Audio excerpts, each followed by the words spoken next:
TNC, la grande édition du journal. À la une de l'actualité, c'est une session de tous les enjeux à cause de l'examen de loi importante sur la répartition des sièges décisifs pour la poursuite du processus électoral.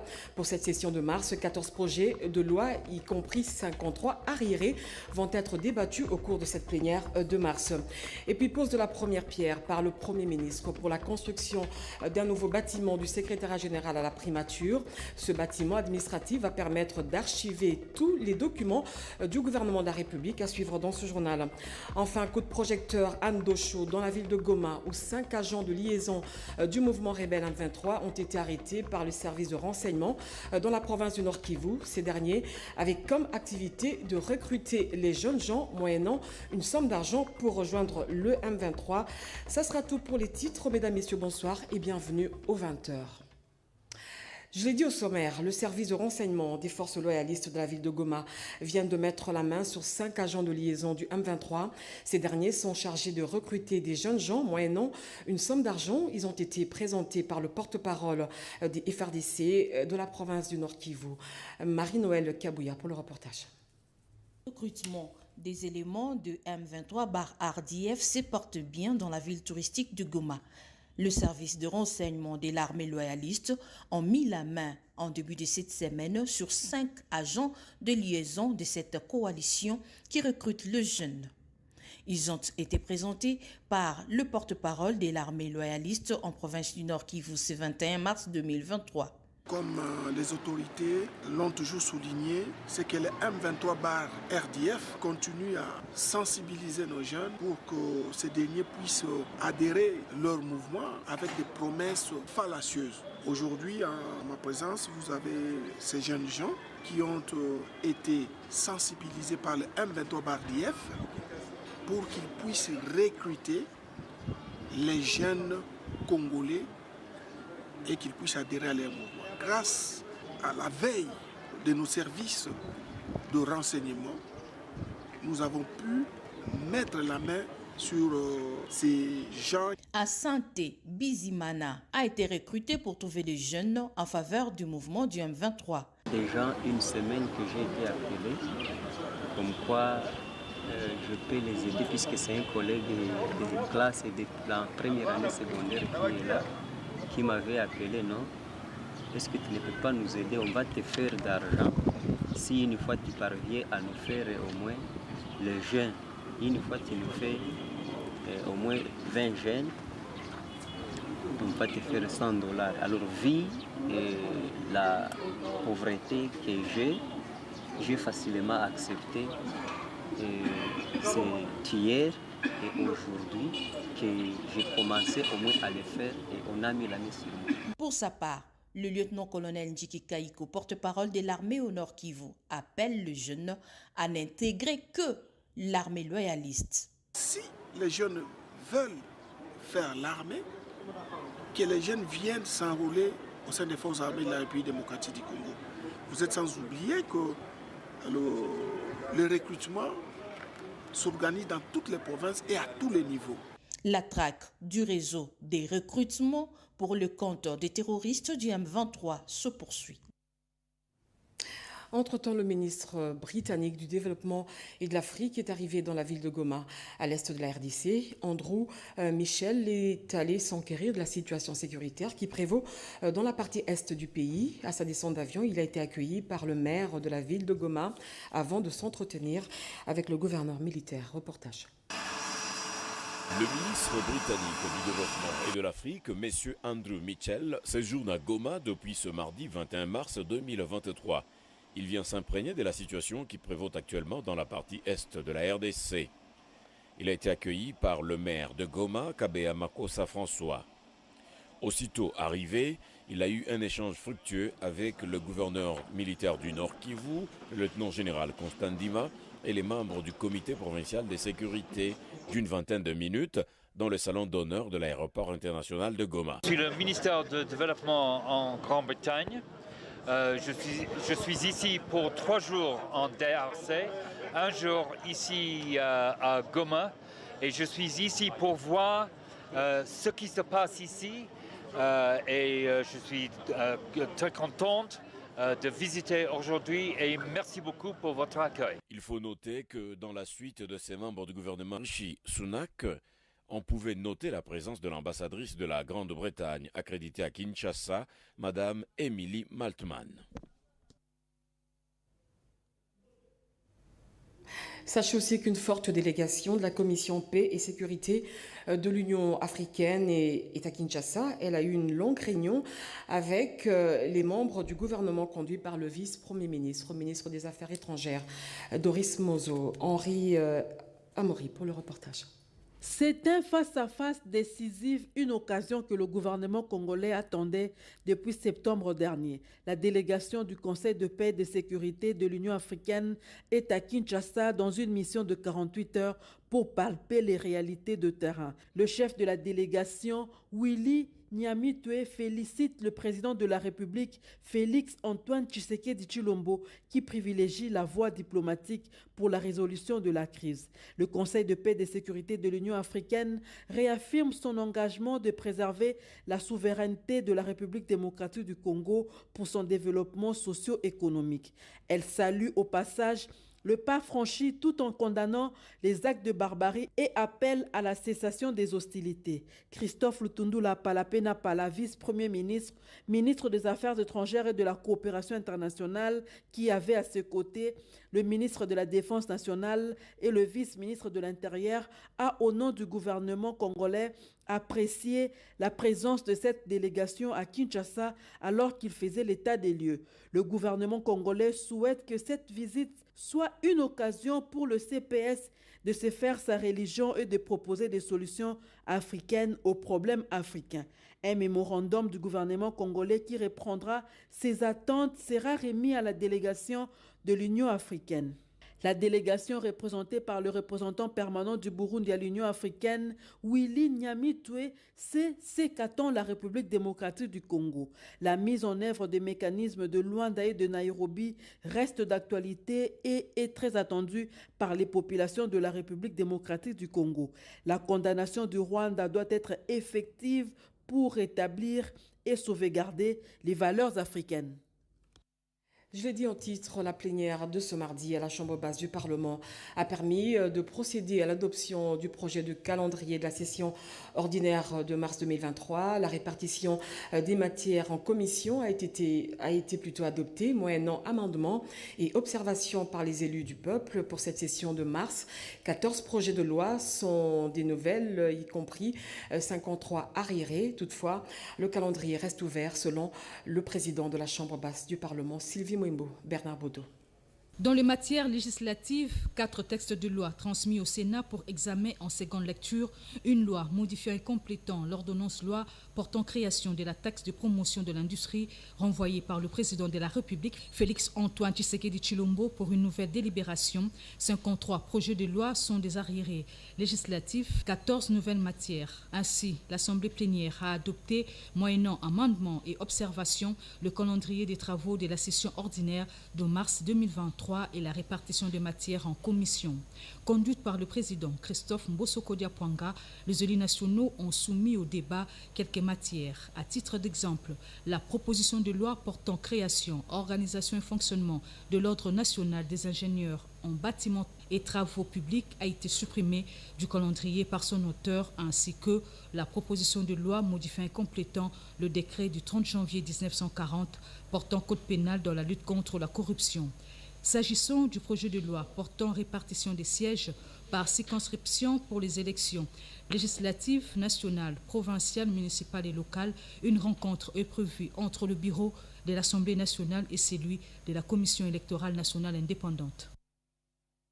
Où est passée la somme allouée pour la réhabilitation de la voirie urbaine de la ville de Chikapa en province du Kasaï? À ce sujet, le député national Guy Mafuta propose que cette question fasse l'objet d'une enquête parlementaire lors de la session de mars 2023. Dada Chabani l'a interviewé pour vous. Question écrite de l'honorable Guy Mafuta sur la non-exécution des travaux de la voirie à Chikapa figure à l'agenda de la session de mars. Guy Mafuta, qui a déposé ses dossiers à l'Assemblée nationale, tient à ce que cette question occupe une place de choix dans les calendriers de la session de mars. Vous savez, le gouvernement de la République, sous l'impulsion du chef de l'État, alloue des sommes assez importantes pour que la voirie urbaine, pour que les routes soient réhabilitées correctement. Mais quand nous nous rendons sur le terrain, nous constatons malheureusement que les sommes décaissées au niveau central ici ne font pas le travail pour lequel ils ont été envoyés en province. C'est pourquoi nous estimons que c'est quand même grave. Il est grand temps qu'une enquête parlementaire soit réalisée. C'est même l'objet aussi d'une correspondance que j'ai adressée au président du bureau de l'Assemblée nationale pour qu'il initie une enquête parlementaire. Nous, députés de la République, puissions aller voir de près la corrélation entre les sommes décaissées au niveau central ici pour certains travaux au niveau de la province. Sur la nationale numéro 1 au niveau de Bondo, le gouvernement de la République, à travers le FONER, a décaissé plus ou moins 550 000 $ Depuis le mois de janvier jusqu'à aujourd'hui, rien n'a été fait. Sur la ville de Tshikapa, une école, la meilleure infrastructure scolaire de la ville et même de la province a été engloutie. La progression dangereuse de cette érosion risque d'engloutir 15 autres écoles qui se trouvent sur le même trajectoire. Sachez également que le Sénat congolais peaufine des stratégies durables avec le Parlement zambien dans le cadre du renforcement des relations bilatérales entre les deux chambres. Le deuxième vice-président du Sénat, en séjour en Zambie, a échangé avec la présidente de l'Assemblée nationale de la Zambie, Robert Ndayisese.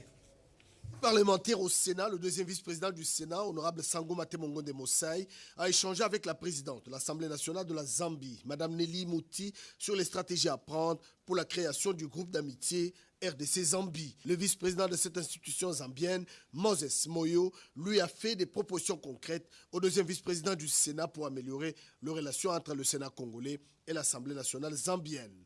Samedi 18 mars 2023, Église du Christ au Congo, 10e communauté des disciples du Christ au Congo de Lemba. Le deuxième vice-président du Sénat, honorable Sangoma Temongo de Mosai, a conduit une forte délégation des sénateurs du Grand Équateur au culte des consécrations des pasteurs de cette communauté. Outre la prière pour le retour de la paix à l'est de la République démocratique du Congo, théâtre depuis plusieurs années des atrocités du M23 appuyées par le Rwanda, deux pasteurs, Henri-José Bofoko et Gertrude Botongo, ont été consacrés pour annoncer la bonne nouvelle du Christ. Bien avant la prière de consécration, le révérend pasteur Martin Ngoï Bonjokoté a insisté sur la mission de consacrer, tout en les invitant à faire la différence entre le sacré et le profane. Le numéro 3 du Sénat, honorable Sangoma Temongo de Mosai, revêtant sa casquette de pasteur, a exhorté les nouveaux consacrés à mener bien leur vocation et à servir Dieu sans crainte. C'est Dieu lui-même qui vous a choisi pour les servir, a renchéri honorable Sangoma Temongo de Mosai. Il a invité toute la communauté à prier pour le retour de la paix à l'est de la République démocratique du Congo. Il a souhaité bienvenue aux consacrés. Au nom des 20 sénateurs du Grand Équateur, le deuxième vice-président du Sénat a rassuré aux chrétiens le soutien indéfectible de parlementaires de cette province. Je l'ai dit au sommaire, la primature aura dans les jours à venir un secrétariat général qui va permettre d'archiver tous les documents administratifs du gouvernement. Pour ce faire, le Premier ministre a procédé au lancement des travaux de construction du bâtiment de ce service administratif. Pour Jean-Michel Samaloukonde, ce nouvel édifice va accorder aux fonctionnaires du secrétariat général un environnement de travail sain et approprié. Pati Tondouango. Bientôt, le secrétariat général de la primature va être enrichi d'un nouveau bâtiment. Baptisé Jean-Michel Samaloukonde, cet édifice moderne va abriter une salle de réunion, 11 bureaux au rez-de-chaussée et 12 au premier niveau, ainsi que des salles d'attente, d'archivage, de numérisation et une bibliothèque à la cave. Le Premier ministre Jean-Michel Samaloukonde Kyenge, qui a posé la pierre pour le démarrage des travaux de construction ce lundi 20 mars 2023, s'est réjoui de cette transformation qui va subir le secrétariat général de la primature d'ici 6 mois et qui va permettre à la primature d'être dotée d'une mémoire. Le seul mot, c'est simplement de dire qu'une salle des archives, c'est la mémoire de la primature et en quelque sorte du gouvernement. Et je crois que pour toute administration, sans archives et donc sans mémoire, c'est difficile non seulement d'apprendre des erreurs du passé, mais de mieux orienter des décisions dans le futur pour garantir l'action gouvernementale telle qu'elle est dictée par la vision de son Excellence Monsieur le Président de la République, Félix Antoine Tshisekedi Tshilombo, est exécutée par tout le gouvernement. La société Asia Construct SARL qui va réaliser ces travaux a, selon Paul Mavoulou, secrétaire général à la primature, respecté les normes de passation des marchés publics en République démocratique du Congo et a déjà perçu 30% du coût global des travaux. Et puis, c'est ce mardi qu'a pris fin l'opération d'enrôlement et d'identification des électeurs pour la deuxième ère opérationnelle. Selon la Commission électorale nationale indépendante, cette ère comprend les provinces de l'espace Grand Kasaï, Grand Katanga et les 3 pays pilotes dont la France, l'Afrique du Sud et la Belgique. Tétis Samba nous fait le point.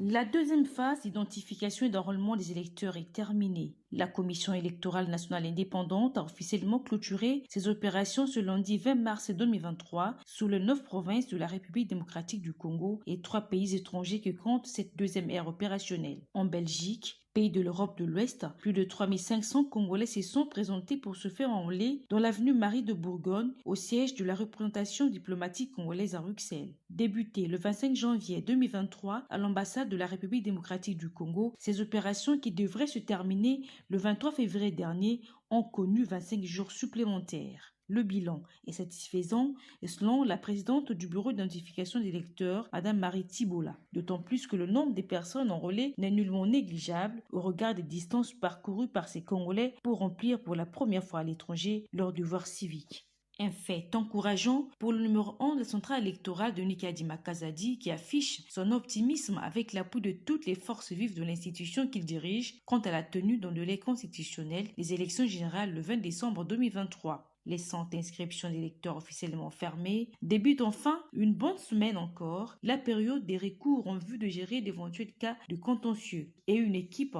de la cellule juridique de la centrale électorale conduite par Maître Samir Malanda est présente en France et en Belgique. Le banc syndical et banc employeur, tous à l'unanimité, se sont convenus sur la question liée à l'amélioration des conditions de vie des agents et cadres de la RTNC. Dada Chabani. Ces signatures apposées par les deux parties, les bancs syndicales et les bancs employeurs, représentés par Madame le directeur général de la RTNC, Sylvie Lengue-Nyembo, en présence du PCA, Floribert Loboto, et du DGA, Joseph Adolphe Voto, ainsi que les administrateurs de la RTNC, sanctionnent la clôture des séries de réunions de la commission paritaire. Le personnel de la RTNC doit se réjouir parce que le banc syndical a tenu bon sur toutes les matières pour lesquelles ils ont souhaité obtenir certaines garanties. Nous leur avons accordé, d'autant plus que c'est pour les travailleurs que nous sommes là. Et donc tout ce qui nous a permis de faire avancer les droits de travailleurs ont été accordés. Ces travaux se sont tenus dans de très bonnes conditions, dans une collaboration entre le banc employeur comme syndical. Il y a eu très peu de questions qui fâchent, donc des questions divergentes. À chaque fois, nous avons privilégié l'intérêt de l'entreprise, l'intérêt des travailleurs. Et c'est ce qui aujourd'hui, pour la RTNC, permet à ce que, pour la première fois, nous puissions signer ce document, donc le rapport de la paritaire. C'est une première dans l'histoire de la radio-télévision nationale congolaise où les deux parties ont pris la résolution d'améliorer le fonctionnement de la chaîne nationale et les conditions de travail des agents et cadres de cette entreprise publique. Tous les domaines de la RTNC étaient passés au peigne fin. Parmi les résolutions prises, il y a notamment les renouvellements des matériels, la numérisation des rédactions télé et radio, ainsi que l'intégration de la RTNC 2 et 3 dans les bouquets Canal+. L'acquisition des véhicules pour la facilité de la mobilité du personnel, ainsi que la mise en place d'un service de documentation, constituent également des points qui étaient débattus. Les avancées saluées par tous, parmi lesquelles nous atterrissons en douceur, que c'est une victoire. Ce qui nous a plu le plus, désormais, tout travailleur de la RTNC qui décède va bénéficier de son salaire pendant 6 mois de l'entièreté de son salaire. Après 6 mois, au 7e mois, on va défalquer sur ce salaire le transport au service et la prime, parce qu'il ne preste plus, mais il va continuer à percevoir son salaire, sa rémunération, jusqu'au jour où l'employeur va lui payer son décompte final, comme nous avons dit, calculé conformément à la convention collective de la RTNC, qui est vraiment avantageuse pour le calcul des décomptes final. Madame le directeur général Sylvie Lengue-Nyembo s'est dit très satisfaite du travail abattu qui va contribuer à améliorer le fonctionnement de la RTNC et aussi à rendre cette télévision compétitive. Incroyable mais vrai, de la boue en permanence au marché Tipka, une situation d'apparence désagréable mais qui a donné naissance à une forme rare des métiers, le lavage des pieds, des acheteurs et location des boîtes. Cédric Kenina pour ce reportage. C'est le célèbre marché Tipka. Cette boue permanente a engendré d'autres formes de métiers et commerces, la location des bottes et lavage des pieds. Et oui, une activité lucrative qui nourrit son nom. Papa a biso na Zigida awa, soko za na butite, orokata te, orokota pe na kati, orosomba ta biloko te. Ici chez nous au marché Zigida, si vous n'avez pas de bottes, vous n'entrez pas. Nous voulons que le gouvernement s'implique pour sa réhabilitation. L'on peut ni vendre ni acheter sans bottes. Gouvernement ya Papa Mokonzi aya kosunga biso awa na Zigida awa. L'on plaide pour la réhabilitation de ces marchés où des vies humaines ont été arrachées brutalement par un Antonov qui a raté son décollage. L'on se souvient encore. Une réhabilitation qui n'est visiblement pas du goût de tout le monde, car la location des bottes, du moins ceux-là qui en pratiquent, risquent d'en faire les frais.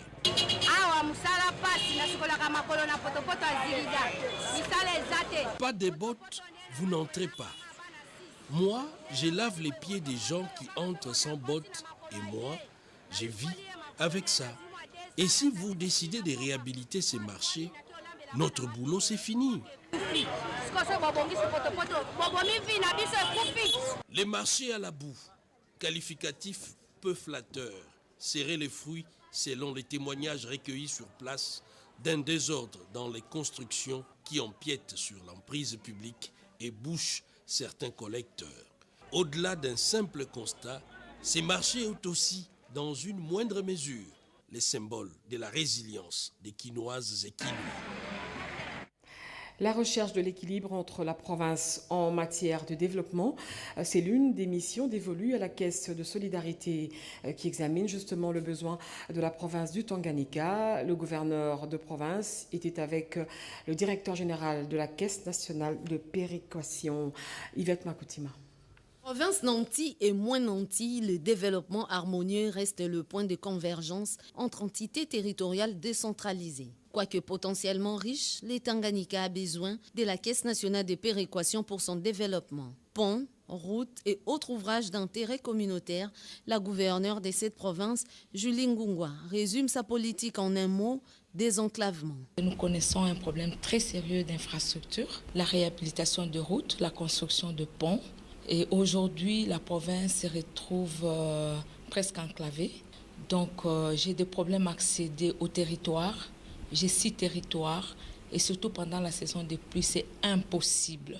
Et là, j'avais demandé au DG d'intervenir le plus vite possible, que j'ai l'accès au territoire. Une clé des répartitions déjà connue, le directeur général de la Caisse nationale des péréquations, Jacques Koko Moulongo, précise la hauteur de l'apport. Nous lui avons donné la clé de répartition lui concernant par rapport à la gestion de la province, qui logiquement devait avoir un pourcentage plus élevé, mais étant donné que la pyramide est renversée, vu le développement que Tanganyika est en train de connaître, donc son pourcentage ne peut que baisser. Ces routes à l'interne, comme les routes de desserte agricole, ainsi que les ponts, qui sont dans notre plan d'action pour le développement de cette province-là.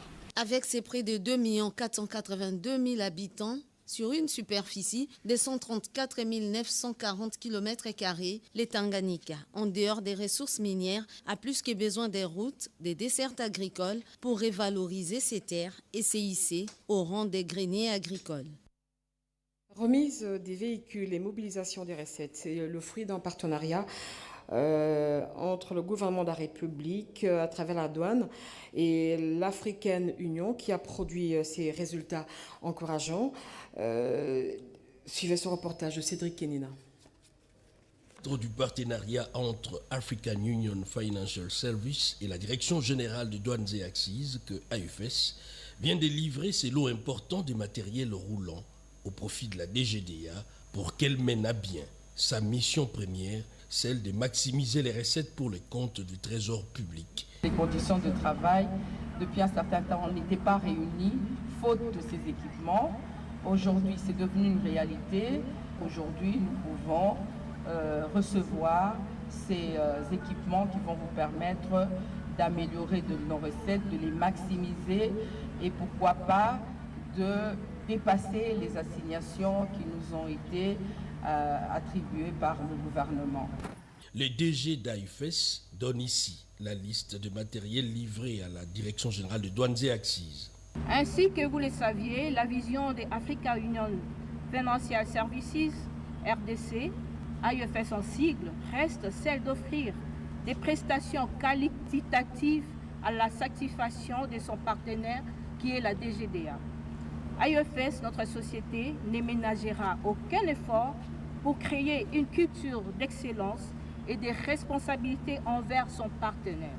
Initié par le gouvernement de la République en 2006, ces projets s'articulent autour de 4 piliers principaux, à savoir la mise en œuvre d'un système intégré comportant le pont bascule, scanner, système de surveillance et de contrôle aux frontières ainsi que d'autres supports informatiques liés au système Sidonia. Le renforcement des capacités des ressources humaines, la construction des entrepôts et autres installations nécessaires à la prise en charge des marchandises sous douane, les fournitures et installations des équipements informatiques et logistiques.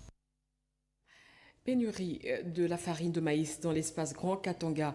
Pour juguler la crise, le commandant de service national, le général-major Jean-Pierre Kassongo, est allé superviser la récolte de maïs dans la ville de Kananga et s'assurer de la fin des travaux de construction des écoles modernes, œuvre des bâtisseurs du service national. Oscar Mbalkaïch. Des centaines de milliers de tonnes de maïs récoltées à Kananga pour juguler la pénurie de cette denrée devenue presque rare et chère à travers le pays. Cette première récolte de la saison agricole A du service national vise à lutter contre la faim et la dépendance alimentaire. Lorsqu'il y a pénurie dans le Katanga, le Kasaï peut aller en rescousse. Comme nous le voyons d'ailleurs, ces derniers temps, le maïs vient du Katanga pour le Kasaï. Le Congo est béni partout. Nous avons un bon sol, nous avons une bonne pluviométrie. La joie était à son comble parmi ces femmes.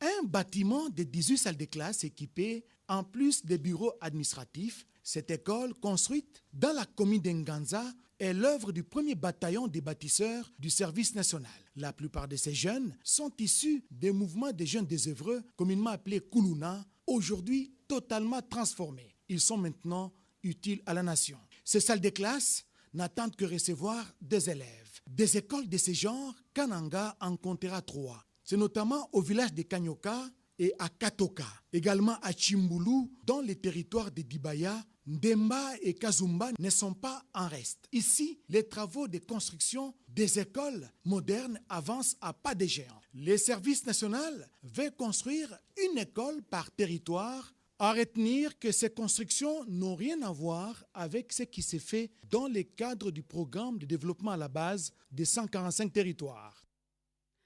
Construction des nouveaux bâtiments dans les universités de Kinshasa, précisément à l'Université pédagogique nationale et l'IBTP. Le conseiller principal du président de la République en charge des infrastructures a inspecté les différents chantiers. Emmanuel Commissaire était dans sa suite. Des nouveaux bâtiments sortent de terre à l'Université pédagogique nationale UPN après quelques mois seulement du lancement des travaux. Petit à petit, ces immeubles qui abriteront des auditoires, hommes et salles d'atelier se dessinent déjà dans les airs. Le tout sur 5 niveaux au-dessus des rez-de-chaussée que l'on commence déjà à pouvoir compter. Le conseiller principal du chef de l'État en charge des infrastructures, urbanisme et affaires foncières, David Moukeba, est descendu sur le lieu pour découvrir le chantier et ses contraintes techniques grâce aux explications lui fournies le long de l'inspection. David Moukeba a visité tour à tour et dans le moindre détail tous les coins de ce chantier. Les travaux évoluent à pas de géant et c'est déjà la dernière ligne droite. L'étape cruciale reste le coulage de béton. Un chantier dans les chantiers qui mobilise à lui seul une centaine d'ouvriers. Nous repartons avec une note de satisfaction et encourageons l'équipe qui est commise à exécuter les travaux à mettre des bouchées doubles afin que les délais requis par rapport à l'exécution de ces travaux soient observés. De l'UPEN, cet émissaire du chef de l'État s'est rendu à l'INBTP pour le même exercice. Ici, les travaux évoluent à pas pesants et le calendrier s'annonce très serré. De quoi susciter les inquiétudes dans le chef de cet envoyé du président de la République. Sur le site, les travailleurs font la course contre la montre pour achever ces ouvrages d'ici la fin de cette année pour une livraison en 2024, a précisé David Moukeba. Une fois finis, ces nouveaux ouvrages permettront d'offrir aux étudiants un cadre d'apprentissage moderne aux normes internationales. La fondation de leaders de pays constituée des anciens premiers ministres des différents pays a été reçue par le président de la République, Félix Antoine Tshisekedi, ce mardi. Ces derniers étaient venus faire le tour d'horizon de la paix en République démocratique du Congo. Jean-René Lobo, John Kazadi, Coco Molicho pour le reportage. L'intégrité territoriale et la paix durable en République démocratique du Congo préoccupent au plus haut le président de la République, Félix Antoine Tshisekedi Tshilombo. C'est dans cette logique que le chef de l'État a reçu ce mardi 21 mars 2023 dans son cabinet de travail à la Cité de l'Union africaine une délégation des leaders pour la paix conduite par Raffarin, l'ancien Premier ministre français. Ce regroupement d'une quarantaine d'anciens présidents et premiers ministres des différents pays qui travaillent pour la promotion et l'identification du chemin de la paix était venu voir le chef de l'État afin de faire le tour d'horizon du pays sur la paix, essentiellement dans la partie est de la République démocratique du Congo. Nous avons été reçus par Monsieur le Président de la République. Avec lui, nous avons fait un tour d'horizon de la situation dans le pays, naturellement à l'est, avec cette guerre extrêmement meurtrière qui touche l'ensemble du monde entier sur le plan humanitaire, avec ces populations déplacées, ces familles violées, ces enfants déracinés. Et donc nous avons fait l'état de la situation, la mobilisation diplomatique internationale et le besoin que le Congo ressent que d'avoir une plus grande mobilisation de la communauté internationale sur cette guerre. Et puis nous avons parlé aussi de la force interne du Congo pour faire face à ces difficultés, puisqu'on voit bien qu'aujourd'hui les rapports de force sont importants, il doit y avoir des élections, il faut que cette étape importante de la démocratie du pays, avec sa transparence, avec le processus qui est aujourd'hui en place, puisse être un temps fort pour redonner toute la force nécessaire à ce pays dans une situation qui est particulièrement douloureuse, notamment à l'Est, avec des souffrances personnelles qui touchent toute la communauté internationale.